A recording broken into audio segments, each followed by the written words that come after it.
What's going on, everyone? This is Steve Larsen, and in this episode, I want to share with you guys when it's actually really cool to partner with somebody, but also I want to share with you when it's completely inappropriate. Welcome to Sales Funnel Radio, where you'll learn marketing strategies to grow your online business using today's best internet sales funnels. And now, here's your host, Steve Larsen.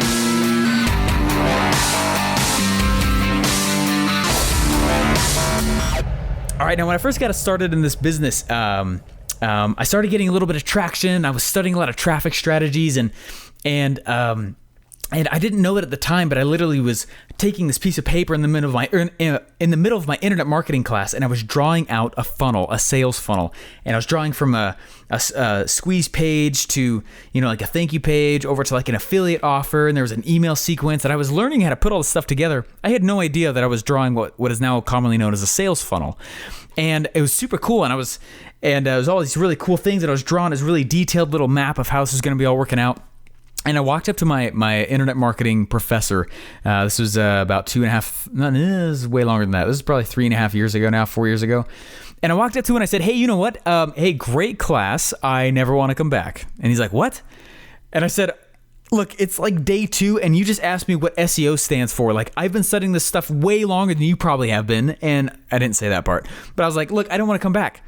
And he's like, all right, fine. And I held up this piece of paper, that funnel, and I said, I'm going to go build this instead. And I thought he was going to say no. But he said something that probably changed my life. He said, okay, you can leave. Don't come back the rest of the entire semester. And what you're going to go do is you're going to hold class on your own. And at the end of the semester, I expect some kind of deliverable. And so what I did is I looked around in class and I looked for the other kid that looked like he was just bored out of his mind because he just knew this stuff already. And I was like, hey, let's go. And we left class for the rest of the semester. And we, every single day, held class for 3 hours. We called it class, but literally all we were doing is we were trying to make as much money online as we possibly could. And that's what our class was. And it's super unique. It was really, really cool. I can't believe you actually said yes to that. And so that's all we did. And we sat down and we just started executing the plan. I said, hey, Kay, here's the plan. And his name's Ben Wilson. He's one of the first interviews on my podcast, by the way. He's about to launch his own. Anyway, I was like, hey, here's what this is. I don't know, it was a funnel that I was drawing, but I was like, first we're going to send them to this, and then we'll go do this, and then it'll go do this. It's all this cool automation, and I was kind of patch working together these different systems that weren't really supposed to work together, but I somehow in weird ways got them to, and we went and we got a ClickBank offer, and the coolest thing happened. We went and we grabbed this ClickBank offer, and we put basically together an affiliate funnel, and using some free software for some crappy landing page thing, and we thought through all the lines of copy, and we thought through the headlines, and all that we could. We were just focusing as hard as we could on when, to say this line and win this line, and we took this video from here, and it is just really, really fun. And I was like, hey, I have no money. We're going to put $50 in, let's see, on ads. And I learned some really awesome traffic driving strategies. This is literally before I even learned who Russell Brunson was, by a month before I learned who he was. And it was really, really cool. I went and we put $50 in, and I was like, okay, let's see if it works. And we went to bed, and that night I woke, the next morning I woke up and I was really, really excited. I had a hard time sleeping because I was so excited to see what would happen. I was like, oh, we're going to be rich. It's going to be amazing, And not from $50, but just to prove the concept, and knew we could scale afterwards. And so we put $50 in, and I opened up my account, and there was $50 in there. It was like 50 something. Anyway, we basically broke even, and I was like, God, no way! Oh my gosh, we broke even, dude! And I called him up. I was like, we freaking made it. And he's like, oh, are you kidding me, man? I was like, yeah, meet me there. And so we go, and I get on my bike because, we only had one car, and I wanted my wife to have the car for the kids, and I'm riding my bike there as fast as I can. Wow, go as fast as I can. I get to campus, get to the room that we always stole from all the other people so that we could try and make money every day. And I pull my computer up, and he comes running in, and I show it to him, and we were like, oh my gosh, it worked. Well, the news of that spread. And part of me was like, yeah, whoa. And the other part of me was like, oh, we broke even. We had 17 people opt in, one person bought, and then bought the upsell, which made $50. And I was like, huh. well, it looks like we failed on that. I guess what else should we try? And it's so funny because until I just kicked myself, we made a break-even funnel our very first try, which, just so you know, in the sales funnel world is not a small feat. It was huge and it was massive. Anyway, what was funny was this onslaught of people with these deals that just started coming out of the woodwork for us. News of that spread. We were just excited. We weren't thinking. We were just like, yeah, check this out. We did this, this, and this. It was like, oh, it's so crazy cool. Well, pretty soon everybody was a deal maker. And I was in the middle of my marketing classes and I'd go from class to class and these people would come out and be like, hey, you want to do this? Hey, dude, I got this great thing. Hey, do you want to drive traffic for me and do X, Y, and Z? And I was like, yeah, totally. And I was just saying yes to everything. And we were saying yes to all this stuff, thinking we were like, oh my gosh, like this is huge. Like we've learned this cool little skill. We just proved it. We have a case study now. Let's go do it to an actual business and let's see if it works, And I can't even remember what we did next. Oh, we started doing all these little small businesses and trying to drive, driving traffic for them. And it was really, really fun. It was cool. And then one day, we were just saying yes to everything. And then one day, this company called Paul Mitchell came and they asked the school for some help. And they said, hey, we don't know what these kids are doing, but you got to go work with them. Their fame is spreading all over the place for whatever they're doing online. Well, it was me and my buddy. It was Ben and I. And Ben and I went out and we started driving traffic for these guys. And what was funny was just the ridiculous onslaught of deals. All right. We technically were not even that successful with it yet. I mean, we had just proven the concept. But the motion created attention because most people won't even, make any kind of action. They won't even get into motion because they're so afraid that they're going to mess up. And so what ended up happening, it's kind of a short lesson for you guys today, but this is really, really powerful. What ended up happening is all these deals started coming out of the woodwork.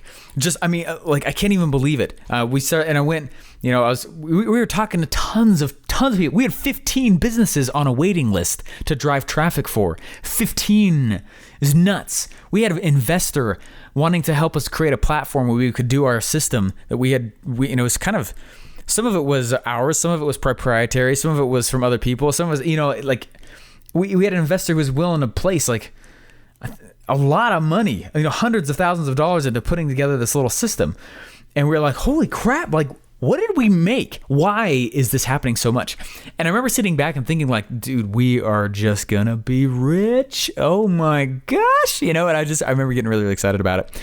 And Ben and I would sit back and we'd talk about it and we'd have super late nights and we'd be on whiteboards drawing out all this stuff. I still miss those days. It was so fun. And always reminds me of it whenever I do it with Russell, and we'd draw it all out and we'd put all these things, all these pieces and all these systems together. We'd have, big mastermind sessions and things like that. And really, really fun. And we'd go meet with these business owners, millionaires, even some billion-dollar companies, and we'd go show them the system. And it was working. By that time, it was pulling in lots of traffic and it'd pull in more leads. And we were proving the system as we were selling it, basically, which there's a lesson in that alone. And again, just deals and deals and deals from students, from teachers, lots of teachers. And it was really awkward when I would tell them no. But that wasn't my initial knee-jerk reaction. What ended up happening is that there were so many deals that started coming out of the woodwork. All these people saying, please help do this with me, do this with me. And I was just, my resting state is nice guy, although I can get pissed off in very specific scenarios. My resting state is nice guy, so I'd say yes to everybody. And I was like, yeah, we could totally do that with you. Pretty soon we're running ads for construction people, and we're running ads for someone's pizza company, and we're running ads for some guy's networking agency, and we're running ads for, it was all over the place. It was nuts. And this is literally in the middle of college, and in the middle of my internet marketing class. It's supposed to be like Internet Marketing 101, and we had our own freaking agency. And we were building sites for all these people. It was really, really fun. Really, really enjoyed it. And but what was funny, again, is how many deals were just popping out of the woodwork. And what was funny is that never stopped. But I did. I did it out of necessity. What ended up happening is I had to remember, okay, in this guy's business, he has this scenario going on, but over here it's different because of this, and this guy's headline is this, and it caused so much noise in my head I could not sleep. It was so hard. There was so much pressure, and this thing that initially was very exciting ended up being very, very kind of demoralizing almost. I mean, it was like, it kind of became depressing. It became this thing that I did not want to work in anymore. And for months and months and months, it was this beast that we couldn't turn off very easily. And I learned just like so much from that. What honestly stopped it is Ben graduated before I did, and he left. And so I was like, well, I guess I'll just drop all these clients too, and just here's your, what money your ads didn't spend. Here you go. Here's it back, and here you go. You know what I mean? And that's kind of how it went. And but the deals never stopped. And one of the major points I wanted to put on this podcast is that, guys, when you start to get into motion attracts people. Motion in general attracts people. Action attracts people. I mean, the TV and its effect on humanity is a case in point of that very statement right there. Whenever there's a car crash, everyone stops and looks. The crash is over, but something happened, right? When you get in motion, there are things that happen for some reason in other people's brains as they begin to look at what you're doing, and they begin to assign value to your action. And there's real power in it, but there's also a gigantic facade and mirage. The power is that you're going to get a lot of people who start to follow you because of the action. Wow, this guy has the guts and, quite honestly, the straight up cojones and balls to just do something with his life and be vulnerable and go try and make some money and do something new and creative and be a business owner, an entrepreneur and marketer, right? That's where the power comes from. The mirage comes, though, by you thinking and mistaking action and progress with achievement and accomplishment. Action and movement is not the same thing as accomplishing, right? I can jump up and down all I want, but I'm not going to grow, my lats until I actually start lifting them. But wait, I'm in motion. How come I'm not, you know what I mean? It's very, very true for marketing in general. And this is what I've learned. People will go take motion and they'll go take this action thinking that it's achievement and accomplishment. And what they'll do is they'll go market it as if it is accomplishment and action. And in my opinion, I think that's false. I think that's wrong. I don't think you should ever do that. If you haven't actually accomplished something, you're marketing a mirage, which is very scary because people are going to find out about that. We just had a guy who got caught recently in my 2 Common Club coaching group. We caught him lying, and he was saying that he had built all these funnels, and he had built all these funnels for entrepreneurs that I personally built, or that these other $1 million funnels, saying that he was the one that was actually the one behind him. And we caught him on recording, and it was so sad because I kicked him out of my community. I literally kicked him out, and I sent a message to him. I said, I hope you learn from this. Like, I have no room for that in my community. I work too dang hard for someone who's a fake, a mirage, a facade to be in my community. You're not allowed in here anymore. And I kicked him out and I locked him out. And that's a classic example of somebody mixing up motion and movement and action with accomplishment and achievement. You're not done. It's like when I would do, here's a kind of like bridge, okay? It's kind of like when I would do sprints, we would do what we would call 6120s or we would sprint, just dead sprint as hard as you could, like a cougar was going to eat you alive. We'd sprint as hard as we could for 60 seconds, and then we'd walk for 120 seconds. And then we'd sprint for 60 seconds and walk for 120 seconds. And we'd do that for like 50 minutes in the Army. It sucked. Guys would throw up, by the end. I mean, it rocks your lungs. It is not easy. Especially after round 2, it's like, oh my gosh, it's just full out dead sprint. Like you're going to die straight to nothing. Really, really intense. Anyway, what was interesting about that is that, when we would do laps, like we had to actually do the lap itself. If I had done the entire race and the whole sprint perfectly, but then ended up walking out at the end, the last turn, well, I didn't finish. It's the exact same thing. You can't mix motion and action with achievement and accomplishment. They're not the same thing. You have to cross the finish line. And so it's great that you get started. It's great that you get out and start doing something, but that's not the point. You guys, what I'm trying to tell you is that as you get started in your entrepreneurial journey, or as you're moving along currently, deals will continue to find you because it is attractive to humanity. You will find opportunities are not something that you're going to be in need of if you are a person who's in motion. People will find you. And guess what? Not all opportunities are made equal. most opportunities are made really poorly, actually. Most opportunities, and I have made far more money by saying no 90% of the time than yes 90% of the time. That was the biggest lesson I learned back in that story I was just telling you. We were saying yes to everything. The problem is that you really are saying yes to nothing because you've said yes to everything, just by definition almost. Like, yeah, we could do that. Yeah. Well, it turns out spreads your focus so thin that you end up dying. You can't dive in really on more than one thing. You know what I mean? You got to be tricky if you can do two. Like, it's not easy to do more than even two things, even more than one. Okay? And so don't go and confuse those things. When we were going and we were doing, like, one of the biggest powers that I started realizing, we started having these deals come out. I'm trying to remember some of them specifically. This was easily 3 years ago. I mean, anyway, we'd have these deals come out of the woodwork though. Like, one of them was for a construction company, and they're like, hey, we want to drive ads. It was like residential construction for like residential pools and stuff like that. And we said yes at first, but around that time, that's when there were so many people who wanted the service, which A, really solidified the value that I thought we were bringing to the market. And I was like, wow, people actually want this. That's really cool. But B, it became a little bit stressful. And it was a side thing that I wasn't expecting to happen. What? Stress because of too many opportunities? What? That's real? I thought that was a joke. It's like, that's actually very real. Well, I just had that happen to me again today. It literally happens to me at least 3 times a week, I think, where somebody reaches out, and it's very flattering, but they're always like, Steven, I got this sweet thing. I really want you to be a part of it. Please, please, please, will you build my funnel? Here's the idea. If you build the funnel and kind of help me create the product and drive the traffic to it, dude, I'll give you 50% of this awesome idea. What's wrong with that? It means I'm literally building their entire business and I get 50% of it. It's like, no. There's a guy who reached out to me. It was actually today. I won't say the name.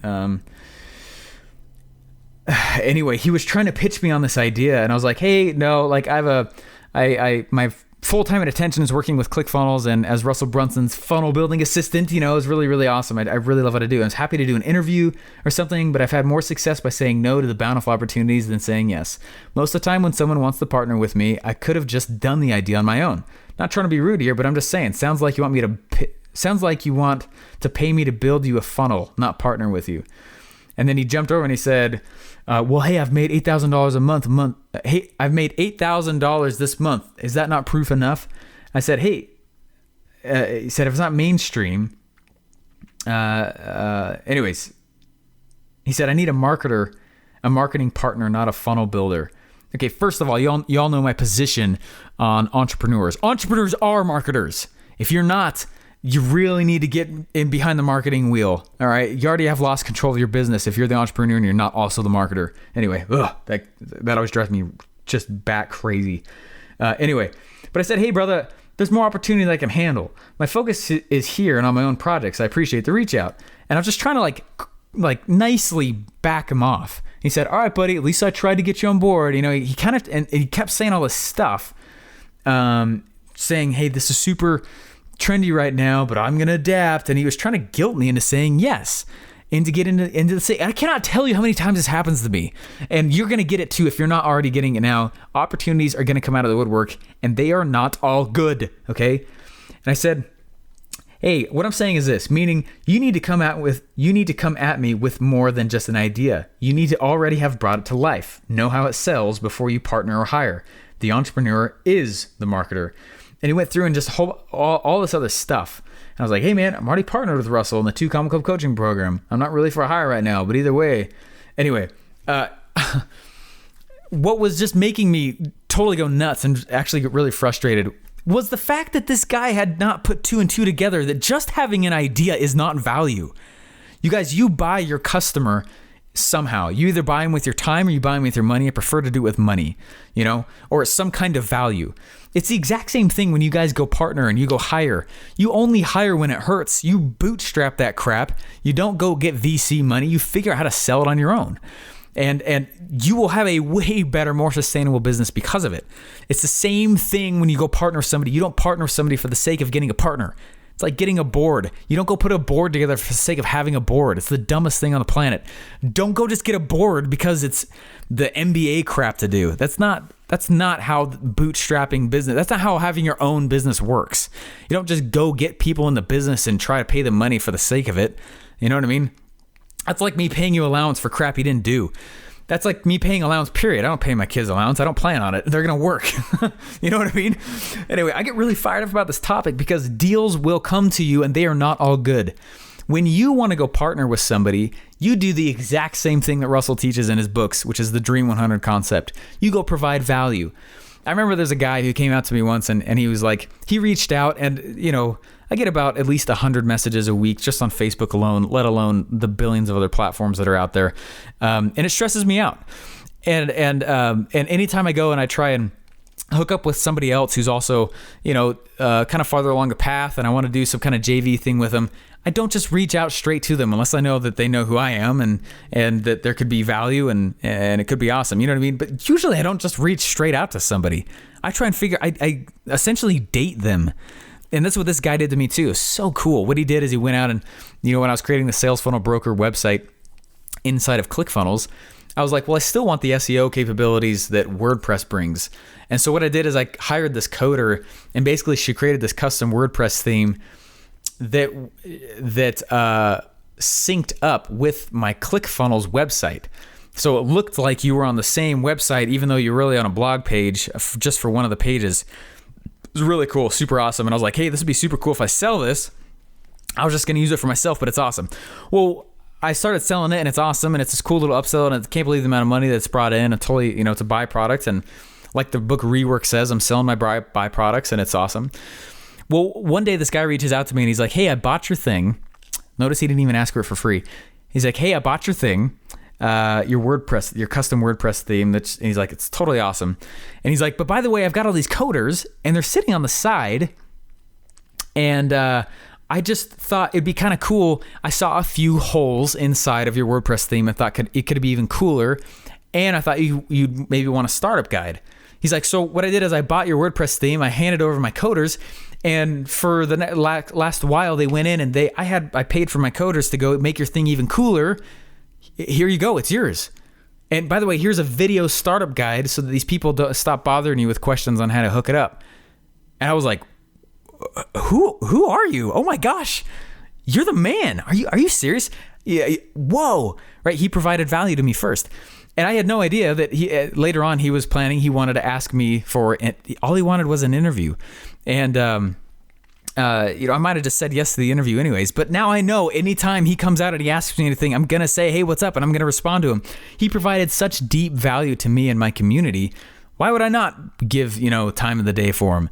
It's the same thing when you go partner. When you go walk up to somebody and you're like, oh my gosh, you know what? I really don't want to do Facebook ads. Or you know what? I really don't want to be the guy who builds the funnel. I don't want to be the guy who's going to do whatever role it is. You do it yourself as long as you can, unless you just truly cannot. But what you do is you go hire somebody and partner with them for that specific role. You know what I mean? This guy wanted me to build his entire company and then just him take 50% of it. That sounds like a great deal for him. Oh my gosh. Anyway, it just drives me nuts when people come out, they're like, hey, I got this sweet thing. It's awesome. It's like, cool. You know how many sweet things there are out there? 1 billion. So what? Why is yours any different? Why am I going to take it on? You've got to have, why are you so unique? You know what I mean? What's the thing that you already have built? When somebody comes to me, it's literally the entire reason I stopped focusing on startup businesses when I was building funnels for people is because their business wasn't proven yet. They hadn't created value in the marketplace. No one in the marketplace knew who they were. And so how can I partner with somebody who's not done that? And I made that mistake for years that I went and I was building these funnels for people who hadn't actually made it. And as I'd build the funnel, if the funnel didn't work, they thought it was the funnel's fault. And I'm like, no, you haven't proven yourself in the market. Why did I ever partner with you? It took me years to realize that lesson. And so if you're going to go partner with somebody, oh my gosh, only do it when it hurts. Same when you hire. But second of all, you don't just approach people and just say like, oh, I've got this sweet thing. Here's the reality. If somebody approaches me, this is going to, okay, I'm not trying to be conceited, you know what I mean? But like, I have worked my butt off for the last like 7 years. I said in a recent podcast, I'm a 7-year overnight success story. I've worked my butt off. And people who are successful are typically in motion, right? They're accomplishing things. They're getting out there. They're doing things. They're in motion to get the accomplishment. They're already moving. You don't have to get them moving. They already are, and if you walk up to me and you say, hey, I got the sweet thing. And let's say I drop everything and I turn and I start focusing directly on the one thing that you have. What does that say about what I was originally doing? It means it probably wasn't that good in the first place. You know what I mean? So quite honestly, when you want to go partner with somebody, expect to sell them a little bit, court them, so to speak. Figure out how you can provide value for what they're doing. Show them how this is amazing. You're going to need to sell them. It took us a long time to get this totally awesome person on the ClickFunnels team. It took us a long time to get him because we had to quote unquote date him. We had to, and that's exactly what happened. That's how I'm not just telling you like crap, you guys. This is how we actually do it. This is how I do it. When you create cool stuff in the marketplace, there's gonna be people that come out of the woodwork who are asking for your services and who bring you opportunities. I'm just trying to tell you that not all of them are good. In fact, 99% of them are not going to be good. And it's because they haven't even proven the idea. They haven't even started it. Why would I jump ship on all the other crap that I've got going on I just absolutely love? Why would I just drop all that stuff and go to an idea that is barely proven? No, thank you. And so what I did is I started focusing on businesses that already had, X amount of cash flow and customers, and my strategies just blew them up. And that's quite literally what got me, in a position where Russell noticed me. That's it. And I started focusing on all these other businesses that are already blowing up. And I knew, and I still, I knew that, hey, what I was doing, that was 3 years ago when I started doing that. And all I did is I changed my bait, I changed my customer, and the opportunities changed, and which is super key. So if you have all these opportunities coming in, you've got all these people who are just hounding you, you probably aren't putting out the right message, A. B, please don't accept all of them. In fact, you should say no to all of them. I have made more money by saying no to things than yes. Seth Godin's got this great book called The Dip, and in The Dip, he talks about that very same principle. He's like, look, there's this really stupid misconception in the planet that quitting is a bad thing. That is, and I'm echoing him right now. That is complete, utter, ridiculous bull crap. I quit stuff all the time, and that's exactly what he said. He's like, the thing is that winners quit more than losers. They just quit the right stuff. When I decided to really get focused on stuff, I quit, I quit watching Netflix all the time. I quit doing all sorts. I quit so many things in my life so that I could say yes to the thing that was important. And that's all I'm trying to tell you, is that these people who are going to bring you all these deals, it's not that they're crappy deals. Some of them are just not fleshed out enough for you to go jump full bore into. And it's going to be a complete utter waste of your time. And so I urge you, if somebody comes to you with an idea and they don't have a history with a business that has any cash flow, if they have zero history of ever being successful in any kind of marketing, if they have zero history of the idea itself, or it's in such a blue ocean that's so crazy and out there that no one's ever done it before, man, you should have so many freaking red flags going off in your head. And you should say, thank you, have a great day. And you should walk away. Just literally turn around and walk away. No small talk. Don't try and make them feel good. You literally turn around, you walk the other way. And it's only because that kind of person is looking for somebody else to prove their idea. They hadn't had the balls to do it on their own. And so I don't personally ever want to work with a person like that.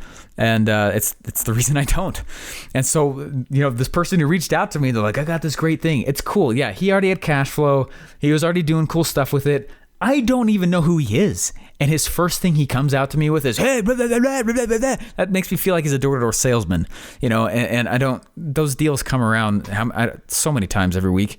So the Dream 100, I can tell when I'm on someone's Dream 100 list because I receive packages in the mail every once in a while, and I get these things, and I'm like, oh, cool little toys. Like, cool. Oh, that's this person. I get more than enough messages and emails, so how do they break through all the noise? They send me packages, or they say, and I'm beginning to do the same kind of stuff. It's just a lot of fun. That's what people do to Russell. That's what Russell does to other people, to let them know that they're serious. Anything that makes them stand out.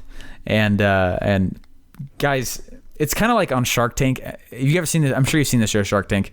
In Shark Tank, there's this super classic scenario that seems to happen at least once every episode, or every 30-minute episode, where some guy has this fantastic idea, and he's poured in all this money, and he's gone and he's done all these things, and then it gets to the spot where they all want to know the numbers. And they're like, hey, that's really cool. Hey, how much is it selling?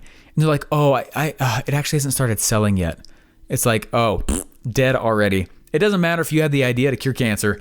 You know what I mean? Well, it depends on who you talk to, I guess. But the thing is that, like, when it comes to these different business ideas and these different opportunities, it doesn't matter how good you make it sound. You have got to have some numbers behind it. So when you go partner with somebody who actually could be a heavy hitter, who actually could do great things for your business, man, you better have some numbers behind you.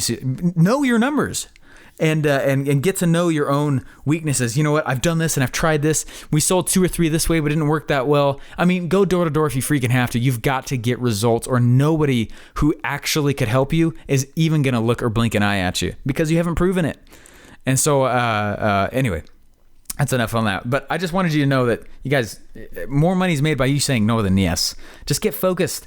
And no, it's the weirdest thing. It's funny, my wife and I were just talking about this. Every time I put my foot down on something else that I'm going to go start doing, and I'll be like, okay, that's my project for the next 2 years. I'm just going to go do it.